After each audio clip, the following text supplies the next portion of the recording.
ಮಕ್ಕಳೇ ಈಗಾಗಲೇ ನೀವೆಲ್ಲರೂ ಕೂಡ ಹಿಂದಿನ ಅವಧಿಯಲ್ಲಿ ಈ ಬಹುಪದೋಕ್ತಿಯ ಘಟಕಕ್ಕೆ ಸಂಬಂಧಿಸಿದಂತೆ ಭಾಜಕ ನೀತಿ ಸಮೀಕರಣಗಳು, ಅದಾದ ನಂತರ ಬಹುಪದೋಕ್ತಿಗಳ ಮೂಲ ಪರಿಕಲ್ಪನೆಗಳು, ನಂತರ ಆ ಬಹುಪದೋಕ್ತಿಯ ಮೌಲ್ಯವನ್ನು ನಿರ್ಧರಿಸುವುದು ಮತ್ತು ಬಹುಪದೋಕ್ತಿಯ ಶೂನ್ಯತೆಯನ್ನು ಪರೀಕ್ಷಿಸುವುದು ಮತ್ತು ಶೂನ್ಯತೆಯನ್ನು ಕಂಡುಹಿಡಿಯುವ ವಿಧಾನಗಳನ್ನ ಈಗಾಗಲೇ ಮಾಡಿದ್ದೀರಿ.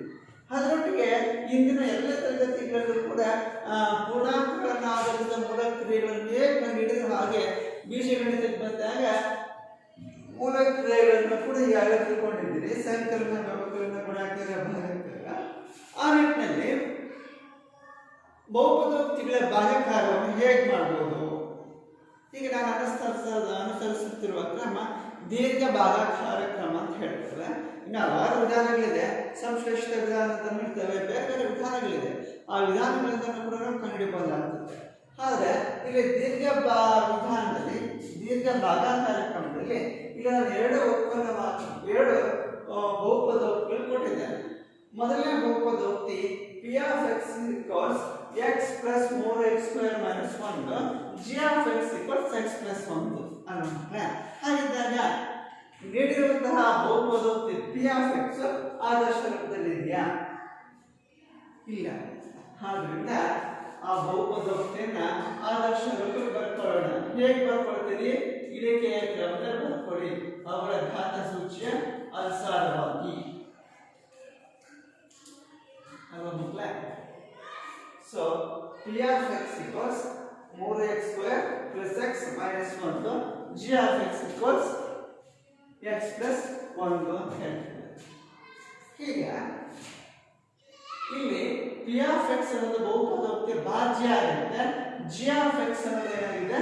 ಭಾಜಕ ಆಗುತ್ತೆ. ಈಗ ನಾನು ಪತ್ತೆಹಚ್ಚಬೇಕಾಗಿರೋದೇನು? ಭಾಗಲಬ್ಧ ಮತ್ತು ಶೇಷ ಅಲ್ಲ ಮಕ್ಕಳೇ? ಈಗ ಸಾಮಾನ್ಯವಾಗಿ ಭಾಜಕ x plus 1 ಇದೆ, ಭಾಜ್ಯ ಇದೆ x³ 3x² plus x minus 1 ಕಾಣ್ತಾ ಇದೆ ಮಕ್ಕಳೇ. ಹಾಗಾದರೆ ನೋಡಿ, ಬಹುಪದೋಕ್ತಿಯಲ್ಲಿರುವ ಗರಿಷ್ಠ ಘಾತ ಸೂಚಿ ಚರಾಕ್ಷರದ ಘಾತ ಸೂಚಿ 7 ಇದೆ. ಭಾಜಕದಲ್ಲಿರುವ ದ್ವಿಪದೋಕ್ತಿಯ ಗರಿಷ್ಠ ಘಾತ ಸೂಚಿ 1 ಇದೆ. ಹಾಗಿದ್ದಾಗ ಇಲ್ಲಿ 3x² ಬರಬೇಕು ಗುಣಲಬ್ಧ.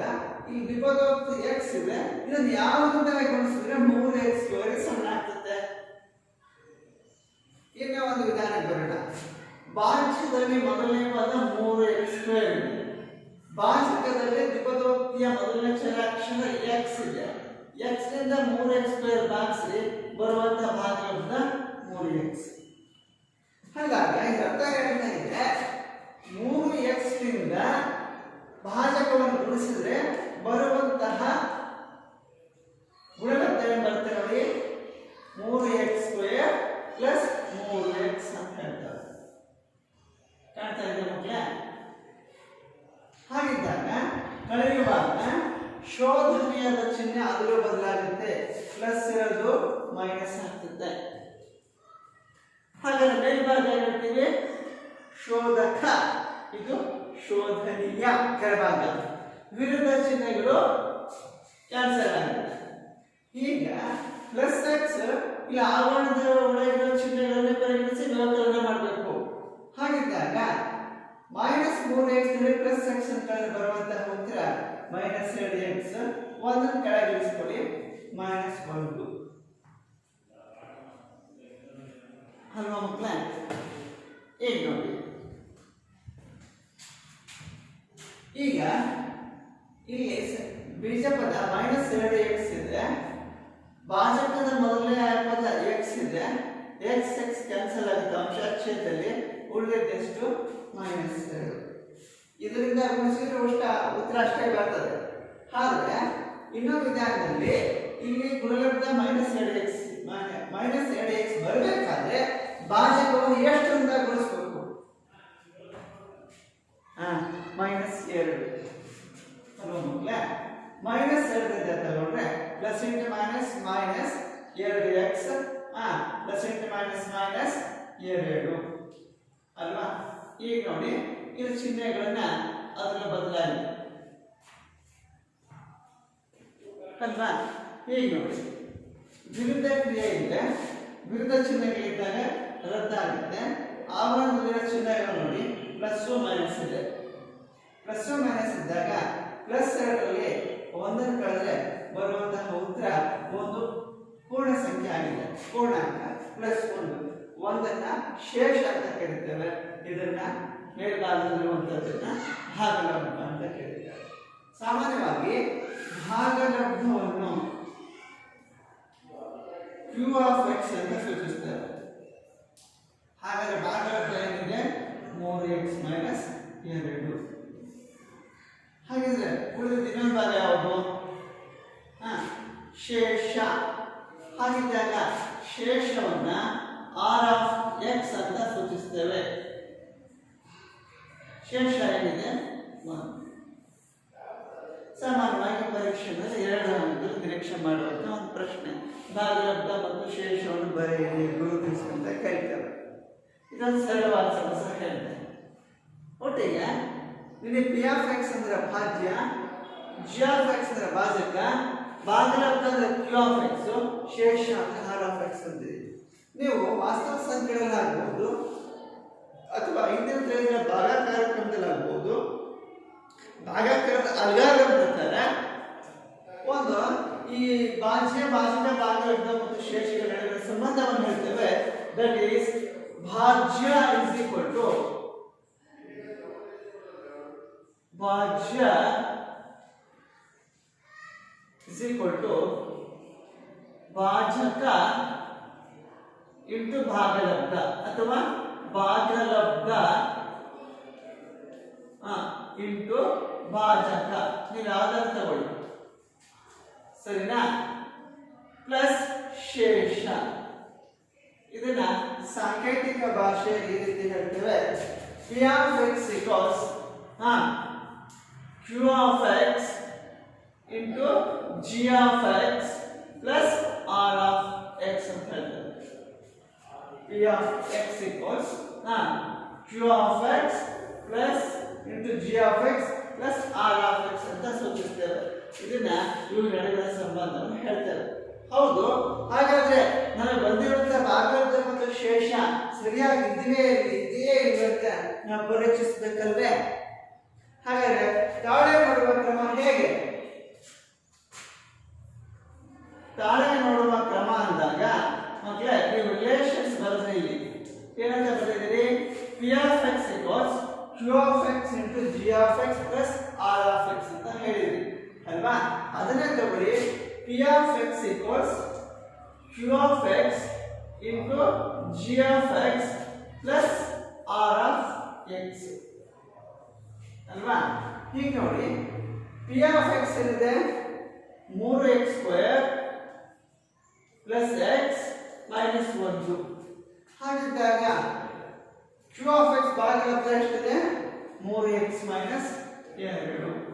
ಜಿ ಆಫ್ ಎಕ್ಸ್ ಎಷ್ಟಿದೆ? ಭಾಜಕ x ಪ್ಲಸ್ 1, ಶೇಷ 1 ಅಲ್ವಾ? ಈಗ ಇಲ್ಲಿ ಆವರಣವನ್ನು ವಿಸರ್ಜನೆ ಮಾಡಿ. ಹೇಗೆ ವಿಸರ್ಜನೆ ಮಾಡ್ತೀರಿ ನೋಡ್ರಿ? ದ್ವಿಪದ ಹೋಗ್ತಿಂದ ಗುಣಿಸ್ತಾನೆ. ಮೊದಲು x ದಿಂದ ಗುಣಿಸಿ. x into 3x 3x² minus 2x minus 2x. ನಾನು ಆರು ಮಾಡಿ ತೋರಿಸಿದೆ ನೋಡಿ. ಮೊದಲು x ದಿಂದ ಗುಣಿಸ್ತೇನೆ, ನಂತರ 1 ರಿಂದ ಗುಣಿಸ್ತೇನೆ. Plus 1 into 3x 3x plus into minus minus 1 2. So ಹಾಗೆ ಶೇಷ 1 ಅಲ್ವಾ? ಈಗ ಇದನ್ನ ರಸೀಕರಿಸೋಣ. 3x² minus 2x plus x ಅಂತ ಬರುವಂತ ಉತ್ತರ ಪ್ಲಸ್ x ಮೈನಸ್ 2 ಒಂದು ಕಡೆಗೆ ಮೈನಸ್ 1 ಬರುತ್ತೆ. ಸೊ ಎಡಪಾರ್ಶ್ವ ಮತ್ತು ಬಲಪಾರ್ಶ್ವ ಸಮನಾದ್ರೆ ಎಡಪಾರ್ಶ್ವ ಮತ್ತು ಬಲಪಾರ್ಶ್ವ ಸಮನಾದ್ರೆ ನಮ್ಮ ಉತ್ತರ ಮಾಡಿರುವಂತ ಸಮಸ್ಯೆ ಸರಿಯಾಗಿದೆ ಅಂತೇಳಿ ನಿರ್ಧರಿಸಬಹುದು. ಇದನ್ನ ಸಮರ್ಥಿಸಿಕೊಳ್ಳುವ ವಿಧಾನ ಅಂತ ಕೂಡ ಹೇಳ್ತಾರೆ. ಈಗ ನನ್ನದು ಇನ್ನೊಂದು ಪ್ರಶ್ನೆ. ಇಲ್ಲಿ ಪಿ ಆಫ್ ಎಕ್ಸ್ ಇದೆ. P of X X plus 3x² - 1 ಅಂತ ಹೇಳ್ತೇವೆ. ನೀವು ಹೇಗೆ ಉತ್ಪನ್ನವಾಗಿ ನಿರ್ಧರಿತ ಬೆಲೆಯನ್ನು ಕಂಡುಹಿಡಿದ್ರು g of x equals x plus 1 ಅಂತ ಹೇಳ್ತೀವಿ ಭಾಷೆಗೆ. g of x is equal to 0 ಆದ್ರೆ x equals ಏನಾಗುತ್ತೆ -1. ಆ -1 ರ ಬೆಲೆನ ನೀವು ಬಹುಪದೋಕ್ತಿಗೆ ಆದೇಶ ಮಾಡಿದ್ರೆ ಬರುವಂತಹ ಉತ್ತರವು ಕೂಡ ಒಂದೇ ಆಗಿರುತ್ತೆ. ಹಾಗಬಹುದಾ ಮಕ್ಕಳೇ? ಈಗ ಅದನ್ನು ಕೂಡ ಪರಿಶೀಲಿಸೋಣ. ಹೀಗೆ once again ಇಲ್ಲಿ ನೋಡಿ p of x equals 3x² plus x minus 1 such that x plus 1 equals 1. x plus 1 ಅಂತ ಇಟ್ಕೊಳ್ಳಿ ಅಲ್ವಾ. x plus 1 equals 1 ಆದ್ರೆ ಈ ರೀತಿ ಬರ್ತದೆ g of x equals x plus 1 ಅಲ್ವಾ. ನಮ್ಮ ಬಹುಪದೋಕ್ತಿ ಈ ರೀತಿ ಇದೆ 3x² plus x minus 1. But g of x equals 0 ಆದಾಗ x plus 1 equals 0, then x equals what? -1. ಈ -1 ರ ಬೆಲೆಯನ್ನ ಇದಕ್ಕೆ ಆದೇಶ ಮಾಡಿ x ಇರೋ ಜಾಗಕ್ಕೆ -1 ಹಾಕಿ ಅಲ್ವಾ ಮಕ್ಕಳೇ. 3 into -1 whole square plus x ಬೆಲೆ -1 plus -1 -1 ರ ವರ್ಗ 1 plus into -1 ಸ್ಥಿರ ಪದ -1. So once again p of -1 equals 3 ಅಂದ್ರೆ 3 -1 ಸಜಾತಿ ಚಿಹ್ನೆ ಕೂಡಿ 3 ಅಂದ್ರೆ 2 ಅಂದ್ರೆ -1 plus 1 ಬರುತ್ತೆ ಅಲ್ವಾ ಮಕ್ಕಳೇ.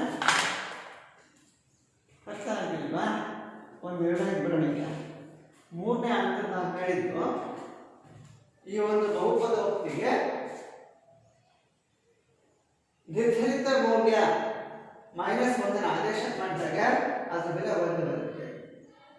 ಇದರ ಅರ್ಥ ಇಷ್ಟ. ಮುಂದೆ ನೀವು ಒಂದು ಪ್ರಮೇಯವನ್ನು ಕಲಿತೀರಿ, ಶೇಷ ಪ್ರಮೇಯ ಅಂತ ಹೇಳ್ತೇವೆ. ಆ ಶೇಷ ಪ್ರಮೇಯದಲ್ಲಿ ಒಂದು ಬಹುಪದೋಕ್ತಿ p of x ಅನ್ನು x - a ರಿಂದ ಭಾಗಿಸಿದಾಗ ಬರುವ ಶೇಷವು r of p of a ಆಗಿರುತ್ತದೆ ಅಂತ ಹೇಳ್ತಾರೆ. ಅಂದ್ರೆ ಶೇಷ ಪ್ರಮೇಯದಿಂದ ಶೇಷವನ್ನು ಮಾತ್ರ ಕಂಡುಹಿಡಿಯಬಹುದು ಹೊರತು ಭಾಗಲಬ್ಧ ಕಂಡುಹಿಡಿಯಲಿಕ್ಕೆ ಆಗಲಿಲ್ಲ. ಇದನ್ನು ಶೇಷ ಪ್ರಮೇಯದ ನಿರೂಪಣೆ ಹೇಳ್ತಾರೆ. ಒಟ್ಟಾರೆ ಸಾಮಾನ್ಯವಾಗಿ ಪರೀಕ್ಷಾ ಪದ್ಧತಿಯಲ್ಲಿ 2 ಮಾರ್ಕ್ಸ್ಗೆ ರಿಲೇಟೆಡ್ ಇರೋ ಪ್ರಶ್ನೆಗಳು ಕೇಳುವಂತ ಒಂದು ಜ್ಞಾನಾತ್ಮಕ ವಲಯದಲ್ಲಿ ಕೇಳುವಂತ ಸರಳವಾದ ಪ್ರಶ್ನೆ. ಸಿಂಪಲ್ ಜಸ್ಟ್ ವರ್ಡ್ ಭಾಗಿಸಿ ಡಿವೈಡ್. ನೀವು ಇದೇ ಕ್ರಮ ಅನುಸರಿಸಿ ಭಾಗಲಬ್ಧ ಮತ್ತು ಶೇಷವನ್ನು ಗುರುತಿಸಬೇಕಾಗುತ್ತೆ. ಇದರ ಫಲಿತಾಂಶವನ್ನು ತಾಳೆ ನೋಡೋದು. ಕೆಲವೊಂದು 4 ಅಂಕ ಪ್ರಶ್ನೆ ದೀರ್ಘ ಪ್ರಶ್ನೆ ಕೇಳುವಾಗ ಒಂದು ಬಹುಪದೋಕ್ತಿಯನ್ನು ನೀಡಿ ಭಾಗಲಬ್ಧ ಮತ್ತು ಶೇಷವನ್ನು ಕಂಡುಹಿಡಿಯಿರಿ, ಶೇಷ ಪ್ರಮೇಯದಿಂದ ತಾಳೆ ನೋಡಿರಿ ಅಂತ ಕೂಡ ಪ್ರಶ್ನೆ ಮಾಡುತ್ತೆ. ಹಾಗೆ ಇವತ್ತಿನ ಈ ಒಂದು ಅವಧಿಯಲ್ಲಿ ಕೆಲವೊಂದಿಷ್ಟು ಭಾಗಾಕಾರ ಸಮಸ್ಯೆಗಳನ್ನ ಬಿಡಿಸೋದ್ರೊಟ್ಟಿಗೆ ಅದರ ಫಲಿತಾಂಶವನ್ನು ಸಮರ್ಥನೆ ಮಾಡ್ಕೊಳ್ಳೋದು ಹೇಗೆ ಅನ್ನೋದನ್ನ ಪ್ರಯತ್ನ ಮಾಡ್ತೀರಲ್ವಾ ಮಕ್ಕಳ. ಪ್ರಶ್ನೆ ಈ ರೀತಿ ಇದೆ ನೋಡಿ. p of x equals x³ plus 3x² plus 3x plus 1 g of x equals x plus 1 ಅಲ್ವಾ. ಇದನ್ನ ಹೇಗೆ ಮಾಡ್ತೀರಿ? ಇದೇ ಪ್ರಕ್ರಿಯೆಯನ್ನು ಅನುಸರಿಸಿ ಇಲ್ಲಿ ನೀಡಿರುವಂತಹ ಭಾಜಕ ಯಾವುದು? g of x. g of x ನ ಬೆಲೆ ಎಷ್ಟಿದೆ? x plus 1 ಅಲ್ವಾ. ಅದೇ ತರ ಭಾಜ್ಯ ಯಾವುದು? p of x, that is x³ plus 3x² plus 3x plus 1. ಈಗ ಈ ಬಹುಪದೋಕ್ತಿಯನ್ನು x plus 1 ರಿಂದ ಭಾಗಿಸಬೇಕು. ಹಾಗಿದ್ದಾಗ ಇಲ್ಲಿ ಬಹುಪದೋಕ್ತಿಯಲ್ಲಿರುವಂಥ ಮಹತ್ತಮ ಘಾತ ಗರಿಷ್ಠ ಘಾತ ಸೂಚಿ x³ x ನ ಘಾತ 3 ಇದೆ. ಇಲ್ಲಿ ಭಾಜಕ x plus 1 ಇದೆ. ಹಾಗಿದ್ದಾಗ x ನ ಘಾತ 3 ಆಗಬೇಕಾದ್ರೆ ಭಾಜಕ x ಅನ್ನು ಎಷ್ಟರಿಂದ ಗುಣಿಸಬೇಕು? x² ನಿಂದ ಗುಣಿಸಬೇಕು. ಸರಿನಾ? x² ನಿಂದ ಗುಣಿಸಿದ್ರೆ x² into x x³ plus 1 into x² x square ಅಲ್ವಾ. ಈಗ ಕಳೆಯುವಾಗ ಹೇಳಿದಂತೆ ಶೋಧನೆಯ ಚಿಹ್ನೆಗಳು ಅದನ್ನು ಬದಲಾಗುತ್ತೆ. Plus x cube minus x cube cancel ಆಗುತ್ತೆ. ಇಲ್ಲಿ ಉಳಿದಿದ್ದೇನು 2 ಎಕ್ಸ್ ಸ್ಕ್ವೇರ್ ಪ್ಲಸ್ 3 ಎಕ್ಸ್. ಹಾಗೇನೆ ಎರಡನೇ ಹಂತಕ್ಕೆ ಬಂದಾಗ ಇಲ್ಲಿ ನೋಡಿ ಇದನ್ನ ಎಷ್ಟರಿಂದ ಗುಣಿಸ್ಬೇಕು.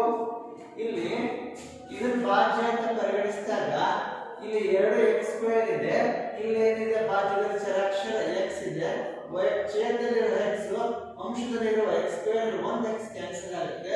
ಉಳಿದಿರ್ತಕ್ಕಂಥ ಸಂಗತಿ ಏನಿದೆ 2 ಎಕ್ಸ್ ಅಂದಾಗ ಈ ಭಾಜಕವನ್ನು 2 ಎಕ್ಸ್ ನಿಂದ ಗುಣಿಸಬೇಕು.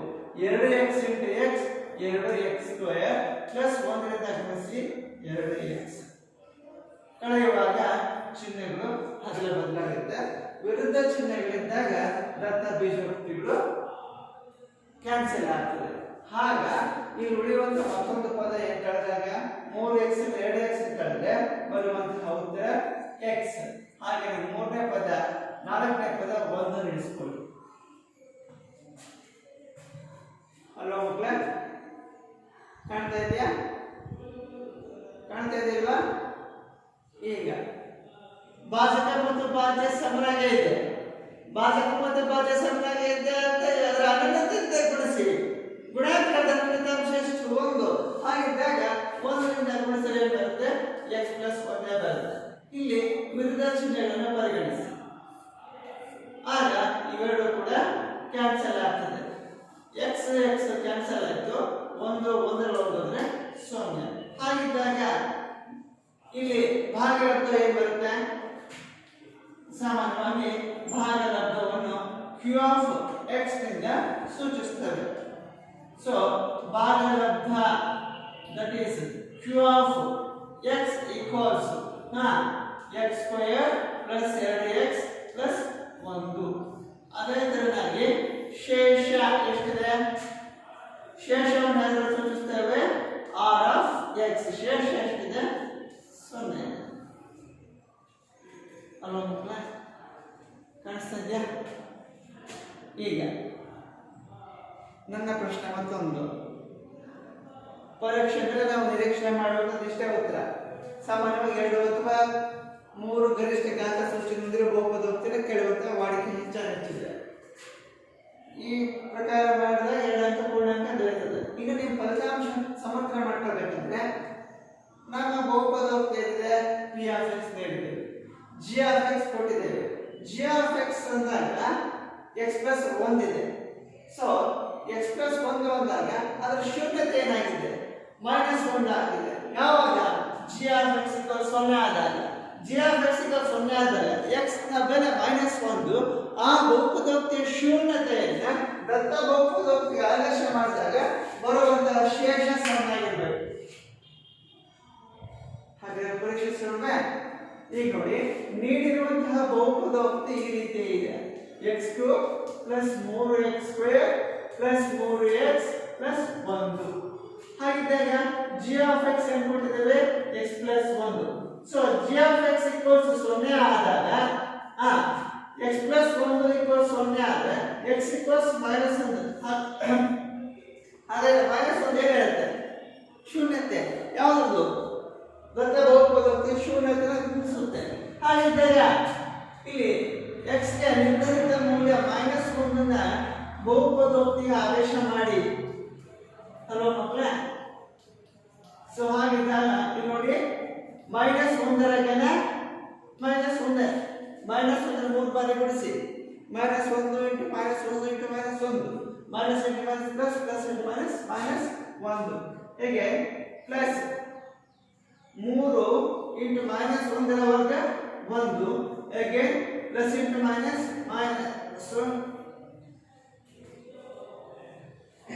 3 ಹೇಗೆ ಪ್ಲಸ್ 1. ಈಗ ನೋಡಿ -1 ಪ್ಲಸ್ 3 3 -3 ಪ್ಲಸ್ 1 ಪ್ಲಸ್ 3 -3 ಕ್ಯಾನ್ಸಲ್ ಆಯಿತು.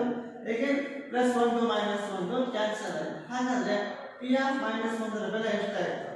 0. ಅಂದ್ರೆ ದತ್ತ ಬಹುಪದೋಕ್ತಿಯ ಶೂನ್ಯತೆ ಬೆಲೆಯನ್ನು ಆದೇಶ ಮಾಡಿದಾಗ ಬರುವಂತಹ ಶೇಷವು ದೀರ್ಘ ಭಾಗಾಕಾರ ವಿಧಾನದಲ್ಲಿ ಭಾಗಿಸಿದಾಗ ಬರುವಂತಹ ಶೇಷವು ಕೂಡ ಸಮನಾಗಿರುತ್ತೆ. ಇನ್ನು ಶೇಷ ಪ್ರಮೇಯವನ್ನು ಉಪಯೋಗಿಸಿ ಆದೇಶ ಮಾಡಿದಾಗ ಬರುವಂತಹ ಉತ್ತರವು ಕೂಡ ಸಮನಾಗಿರುತ್ತೆ. ಈ ರೀತಿ ಸಾಮಾನ್ಯವಾಗಿ ತಾಳೆಕೊಳ್ಳುವಂತಹ ವಿಧಾನವನ್ನು ಕಾಣುತ್ತದೆ. ಇನ್ನು ಮುಂದಿನ ಎರಡು ಸಮಸ್ಯೆಗಳು ನೀಡಿದಾಗ ನಮಗೆ ಬೇಕಿರುವಂತಹ ಉತ್ತರ ನೇರ ಉತ್ತರ ಭಾಗಲಬ್ಧ ಮತ್ತು ಶೇಷವನ್ನು ತಿಳಿಸಬೇಕಾಗುತ್ತೆ. ಹಾಗಿದ್ದರೆ ಆ ಪ್ರಶ್ನೆ ಈ ರೀತಿ ಇದೆ ತಗೊಳ್ಳಿ.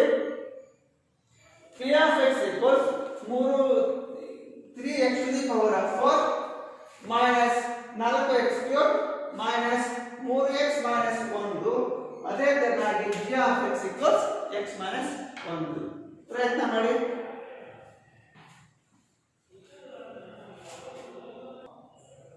ಮಕ್ಕಳ ಪ್ರಶ್ನೆ ಈ ರೀತಿ ಇದೆ, ನೀವೆಲ್ಲರೂ ಕೂಡ ಮಾಡಿದ್ದೀರಾ ಅಂತ ನಾನು ಭಾವಿಸ್ತೇನೆ.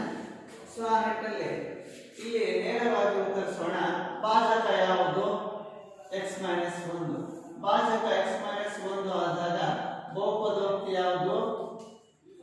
p of x. 3 into x to the power of 4 minus 4x square minus 3x minus 1. ಹಾಗಿದ್ದಾಗ ಇಲ್ಲಿ ಬಹುಪದೋಕ್ತಿಯ ಗರಿಷ್ಠ ಘಾತ ಸೂಚಿ 4 ಇದೆ, 3x to the power of 4. ಇಲ್ಲಿ ಭಾಜಕ x minus 1 ಇದೆ, ಘಾತ ಸೂಚಿ 1 ಇದೆ, ಚರಾಕ್ಷರದ್ದು. ಹಾಗಿದ್ದಾಗ x ನ ಘಾತ 4 ಬರಬೇಕಾದ್ರೆ ಚರಾಕ್ಷರವನ್ನು ಹೊಂದಿರುವ ಭಾಜಕ x ಗೆ ಎಷ್ಟರಿಂದ ಗುಣಿಸಬೇಕು? x ಕ್ಯೂಬ್, 3x ಕ್ಯೂಬ್ ಅಲ್ವಾ? 3x ಕ್ಯೂಬ್ ಇಂಟು x ಅಂದ್ರೆ 3x to the power of 4. ಮಕ್ಕಳೇ, ನೀವು ಈ ಬಹುಪದೋಕ್ತಿ ನೋಡಿದಾಗ ಈ ಬಹುಪದೋಕ್ತಿ ಆದರ್ಶ ರೂಪದಲ್ಲಿ ಇದೆಯಾ? ಇಲ್ಲಿ 4x to the power of 4 ಅಂತ ಬರಬೇಕಾಗಿರ್ತಕ್ಕಂಥ ಸಂಖ್ಯೆ ಯಾವುದು? x ಕ್ಯೂಬ್ ಬರಬೇಕು. ಸೊ ಇದನ್ನ ಆದರ್ಶ ರೂಪದಲ್ಲಿ ಇಲ್ಲ ಅಂದಾಗ ಘಾತ ಸೂಚಿ 4 ಆದ್ರೆ 3 ಬರಬೇಕೇ ಹೊರತು 2 ಅಲ್ಲ. ಆಗ ನಮಗೆ ಬರುವಂತಹ ಉತ್ತರ ಈ ರೀತಿ ಇರಬೇಕು. 0 into x cube minus 4x square minus 3x minus 1 ಅಂತ ಬರ್ತದೆ. ಯಾಕೆಂದ್ರೆ ಈಗ x ನಿಂದ ಗುಣಿಸಿದಾಗ 3x to the power of 5 minus 3x cube ಅಂತ ಬರೀತೇವೆ. ಇದರ ಗುಣಲಬ್ಧವನ್ನು. ಆದ್ರೆ ಇಂದಿನ ನೀಡಿರುವಂತಹ x ಸ್ಕ್ವೇರ್ ಜಾಗದಲ್ಲಿ ಬರ್ತಿತ್ತು, ಆದ್ರೆ ವಿಜಾತಿ ಪದಗಳಾಗ್ತಿತ್ತು. ಈ ರೀತಿ ಆದರ್ಶ ರೂಪಕ್ಕೆ ಬಂದಾಗ ನಿಮಗೆ ವ್ಯವಕಲನಕ್ಕೆ ಸರಳವಾಗಿ ಬರ್ತದೆ. ಇಲ್ಲಿ ನೋಡಿ, ವಿವಿಧ ಚಿಹ್ನೆಗಳಾಗುತ್ತೆ, ಚಿಹ್ನೆಗಳು ಹತ್ರ ಬದಲಾಯಿತು. ಇಲ್ಲಿ ಉಳಿದಿರ್ತಕ್ಕಂಥದ್ದು 3x ಕ್ಯೂಬ್ ಅಲ್ವಾ ಮಕ್ಕಳೇ? Minus 4x square. ಹೀಗೆ ನೋಡಿ, ಇಲ್ಲಿ x ಇದೆ, x ಮೈನಸ್ 1 ಇದೆ, ಇಲ್ಲಿ 3x ಕ್ಯೂಬ್ ಇದೆ. ಅಂದ್ರೆ ಇಲ್ಲಿ ಎಷ್ಟರಿಂದ ಗುಣಿಸ್ಬೇಕು ಈಗ? ಪ್ಲಸ್ ಹೌದು 3x square, 3x square into x 3x cube again plus into minus minus 3x square ಅಲ್ವಾ ಮಕ್ಕಳೇ? ಕಳೆಯುವಾಗ ಶೋಧನೆಯ ಚಿಹ್ನೆ ವಿರುದ್ಧ ಚಿಹ್ನೆಗೆ ಹಾಕ್ತದೆ. ಹಾಗಿದ್ದಾಗ ಕಳೆದಾಗ ಬರುವಂತಹ ಉತ್ತರ 3 4 ಕಳೆದ್ರೆ ಮೈನಸ್ 1 ಜೀಜಸ್ ಹಾಕೋಣ x square minus x square again. ಇಲ್ಲಿ ನೋಡಿ, ಅಗೇನ್ ಮತ್ತೆ ಏನು ನಡೆಸಬೇಕು? ಮೈನಸ್ 3x ಅಲ್ವಾ? ಈಗ x ಸ್ಕ್ವೇರ್ ಭಾಜ್ಯ ಬರಬೇಕಾದ್ರೆ ಭಾಜಕದಲ್ಲಿ x ಇದೆ, ಎಷ್ಟಂತ ಗುಣಿಸ್ತೀರಿ? x ಅಂತ ಹೇಳ್ತಾರೆ ನಿಜ, ಅದರ ಚಿಹ್ನೆ ಏನು ಬರಬೇಕು? Minus x. Minus x into minus x minus x square minus into minus plus x ಅಲ್ವಾ? ಕಳೆಯುವಾಗ ವಿರುದ್ಧ ಚಿಹ್ನೆಗಳನ್ನು ಹೊಂದಿರುವ ಚರಾಕ್ಷರಗಳು ಕ್ಯಾನ್ಸಲ್ ಆಗುತ್ತೆ. ಇಲ್ಲೇನಿದೆ? 2 ಸಜಾತಿಯ ಋಣಾತ್ಮಕ ಚಿಹ್ನೆಗಳನ್ನು ಹೊಂದಿದೆ. ಸಜಾತಿಯ ಋಣಾತ್ಮಕ ಚಿಹ್ನೆಗಳನ್ನು ಹೊಂದಿದಾಗ ಏನಾಗುತ್ತೆ? ಮೈನಸ್ 4x ಆಗುತ್ತೆ. ಕೊನೆಯ ಉಳಿದಿರುವಂತಹ ಒಂದು ಸ್ಥಿರ ಪದ ಮೈನಸ್ 1 ಕೆಳಗಿಳಿಸ್ಕೊಡಿ. ಸರಿನಾ? ಈಗ ನೋಡಿ, ಇಲ್ಲಿ 2 ರೇಖಾತ್ಮಕ ಬಹುಪದೋಕ್ತಿಗಳಿದೆ, ಘಾತ ಸೂಚಿ ಹೊಂದಿದೆ. ಹಾಗಿದ್ದಾಗ ಇದನ್ನ ಎಷ್ಟರಿಂದ ಗುಣಿಸಬೇಕು? ಮೈನಸ್ 4 ಇಂದ ಗುಣಿಸ್ತೇನೆ. ಮೈನಸ್ 4 ಇಂದ ಗುಣಿಸಿದ್ರೆ ಎಷ್ಟು ಬರುತ್ತೆ? Plus into minus minus 4x again minus into minus plus 1 ಅಲ್ವಾ? ಈಗ ನೋಡಿ, ಕಳೆಯೋಣ. ವಿರುದ್ಧ ಚಿಹ್ನೆಗಳಿದೆ, ಇವೆರಡು ಕ್ಯಾನ್ಸಲ್ ಆಗಿದೆ. ಹಾಗಿದ್ದಾಗ ಶೇಷ ಉಳಿಯುವಂಥದ್ದೇನ? 0 ಅಂದ್ರೆ ಭಾಗಲಬ್ಧ ಏನಿದೆ? That is q of x equals 3x cube plus 3x square minus x minus 4 ಭಾಗಲಬ್ಧಾದ್ರೆ ಶೇಷ 0 ಆಗುತ್ತೆ. Therefore ಶೇಷ r of x equals 0. ಆರಂಭದಲ್ಲಿ ನಾವು ಎರಡು ಸಮಸ್ಯೆ ಹೇಳಿದ ರೀತಿಯಲ್ಲಿ ನೀವು ಗೃಹ ಕೆಲಸದಲ್ಲಿ ಫಲಿತಾಂಶವನ್ನು ಸ್ಥಳ ನೋಡಲಿಕ್ಕೆ ಪ್ರಯತ್ನ ಮಾಡಬಹುದು. ಹಾಗಾಗಿ ಇನ್ನೊಂದು ಸಮಸ್ಯೆ ಇದೆ, ಇಲ್ಲಿ ನೋಡಿ p of x equals x cube minus 1, g of x equals x plus 1 ಇದೆ. ಎರಡು ದ್ವಿಪದೋಕ್ತಿಯನ್ನೇ ಕೊಟ್ಟಿದ್ದೇವೆ, ಬಟ್ ಇಲ್ಲೊಂದು ನೀವು ಪರಿಗಣಿಸಬೇಕು, ಇದು ಬಹುಪದೋಕ್ತಿ ಆದರ್ಶ ವೃತ್ತದಲ್ಲಿಲ್ಲ. ಹಾಗೆ ನಾವು ಹಿಂದಿನ ಲೆಕ್ಕದಲ್ಲಿ ಹೇಳಿದ ಹಾಗೆ ಈ ಲೆಕ್ಕ ಬಹಳ ಮುಖ್ಯವಾದದ್ದು. ಪರೀಕ್ಷಾ ಸಂದರ್ಭದಲ್ಲಿ 3 ಅಂಕ ಕೇಳುವಾಗ ಘಾತ ಸೂಚಿ ಹೆಚ್ಚು ಮಾಡ್ತಾ ಹೋಗ್ತಾರೆ. x ನ ಘಾತ 4, 3, 5 ಇತ್ಯಾದಿ ಹಾಗೆ. ಹಾಗಿದ್ದಾಗ ಇಲ್ಲಿ p of x equals x cube ಇದೆ, x ನ ಘಾತ 3 ಅಂತ ಮತ್ತೆ ಯಾವಾಗ ಬರಬೇಕು? ಘಾತ ಸೂಚಿ ಎರಡೇ ಬರಬೇಕು. ಅವಾಗ plus 0 into x square plus 0 into x minus 1. ಈ ರೀತಿ ಬರ್ಕೊಂಡಾಗ ಆದರ್ಶ ವೃತ್ತದಲ್ಲಿರುತ್ತೆ. ನೀವು ಗುಣಾಕಾರ ಪ್ರಕ್ರಿಯೆ ಮಾಡುವಾಗ ವ್ಯವಕಲನ ಕ್ರಿಯೆಗಳಲ್ಲಿ ಅವುಗಳ ಸ್ಥಾನ ಬಲಿಗೆ ಅನುಸಾರವಾಗಿ ಬರ್ತದೆ, ಎಲ್ಲ ಸಮಸ್ಯೆಗಳು ಬರಲ್ಲ. ಇದು ನೀವು ಭಾಜಕ ಅಂತ ಪರಿಗಣಿಸಿದಾಗ ಇದು ಭಾಜಕ g of x equals x plus 1 ಅಂತ ಹೇಳ್ತಾರೆ. ಓಕೆ, ಹೀಗಿದ್ದಾಗ ಇಂಥ ಸಮಸ್ಯೆಗಳನ್ನು ಹೇಗೆ ಮುಂದುವರಿಸ್ತೀವಿ ನೋಡಿ. ಈಗ ಸ್ವತಃ ಪ್ರಯತ್ನ ಮಾಡಿ ಭಾಗಲಬ್ಧ ಮತ್ತು ಶೇಷ ಎಷ್ಟು ಬರ್ತದೆ ಅಂತೇಳಿ. ಈಗ ನೋಡಿ x plus 1 ಇದೆ, ಇಲ್ಲಿ x ಕ್ಯೂಬ್ ಇದೆ, x ಕ್ಯೂಬ್ ಇದೆ ಅಂದಾಗ ಭಾಜಕ ಚರಾಕ್ಷರದಲ್ಲಿ x ಇದೆ, ಒಂದು x ಕ್ಯಾನ್ಸಲ್ ಆಗುತ್ತೆ. ಉಳಿದಿರ್ತಕ್ಕಂಥ ಭಾಗಲಬ್ಧ x ಸ್ಕ್ವೇರ್ ಇದೆ. x ಸ್ಕ್ವೇರ್ ಇಂದ ಈ ಭಾಜಕವನ್ನು ಗುಣಿಸಿ, x cube plus 1 into x square x square ಅಲ್ವಾ. ಈಗ ವ್ಯವಕಲನ ಕ್ರಿಯೆ ನೋಡೋಣ. ಇಲ್ಲಿ ಉಳಿದಿರ್ತಕ್ಕಂಥದ್ದು ಮೈನಸ್ x ಸ್ಕ್ವೇರ್ ಅಲ್ವಾ, ಹಾಗೆ ಪ್ಲಸ್ 0 into x ಆಗ್ಬೋದಾ. ಈಗ ಪುನಃ ಇದರಲ್ಲಿ ಎಷ್ಟರಿಂದ ಗುಣಿಸ್ತೀರಿ? ಇಲ್ಲಿ ಭಾಜಕ ಮೈನಸ್ x ಸ್ಕ್ವೇರ್ ಇದೆ, ಭಾಜಕದಲ್ಲಿರೋ ಚರಾಕ್ಷರ x ಇದೆ, ಮೈನಸ್ ಪ್ಲಸ್ ಮೈನಸ್ ಅಲ್ಲಿಗೆ x ರಿಂದ x ಸ್ಕ್ವೇರ್ ಭಾಗಿಸಿ ಬರುವಂತಹ ಭಾಗಲಬ್ಧ x ಆಗುತ್ತೆ. ಹಾಗಿದ್ದಾಗ ಈ ದ್ವಿಪದವನ್ನು ಮೈನಸ್ x ರಿಂದ ಗುಣಿಸಿ, minus into minus plus minus that is minus x square minus x ಅಲ್ವಾ. ಈಗ ಚಿಹ್ನೆಗಳು ಹತ್ರ ಬರ್ತಾ ಇತ್ತು, minus x square plus x square cancel ಆಯಿತು. ಆರಂಭದಲ್ಲಿ ಶೋಧನೀಯದಲ್ಲಿ ಕಳೆಯುವಾಗ ಆವರಣದಲ್ಲಿರುವ ಚಿಹ್ನೆಗಳನ್ನೇ ಪರಿಗಣಿಸಬೇಕು. That is plus x minus 1 ಅಲ್ವಾ ಮಕ್ಕಳೇ, ಕಾಣ್ತಾ ಇದೆಯಾ? ಈಗ ಎರಡೂ ಕಡೆ ಸಮಾನ ಇದೆ, ಭಾಜಕ ಮತ್ತು ಭಾಜ್ಯದಲ್ಲಿ ಚರಾಕ್ಷರ x ಇದೆ, ಭಾಗಾಕಾರ ಮಾಡಿದಾಗ ಪ್ಲಸ್ 1 ಬರುತ್ತೆ, ಆದ್ದರಿಂದ ಪ್ಲಸ್ 1 ಗುಣಿಸ್ಬಿಡಿ ಅಲ್ವಾ. ನೋಡಿ ಏನಾಗ್ತದೆ, ಸೊ ಕಳೆದಾಗ ಮೈನಸ್ ಆಗುತ್ತೆ, plus x minus x cancel ಆಯಿತು, ಉಳಿದಿದ್ದು ಮೈನಸ್ 2. ಮೈನಸ್ 2 ಅನ್ನೋದೇನು? ಶೇಷ. ಹಾಗಿದ್ದಾಗ ಭಾಗಲಬ್ಧ ಏನಾಗುತ್ತೆ? ಭಾಗಲಬ್ಧ q of x equals x square minus x plus 1. ಶೇಷ r of x equals minus 2. ಈ ರೀತಿ ಬರ್ತಾ ಇರ್ತವೆ. ಹೀಗಿದ್ದಾಗ ಗೃಹ ಕೆಲಸದಲ್ಲಿ ಒಂದೆರಡು ಪ್ರಶ್ನೆಗಳು ತಗೊಳ್ತೀವಿ. ಇಲ್ಲಿ ನೋಡಿ ಪ್ರಶ್ನೆ ಈ ರೀತಿ ಇದೆ, x cube minus 1 x plus 1 x to the power of plus 1 x minus 1.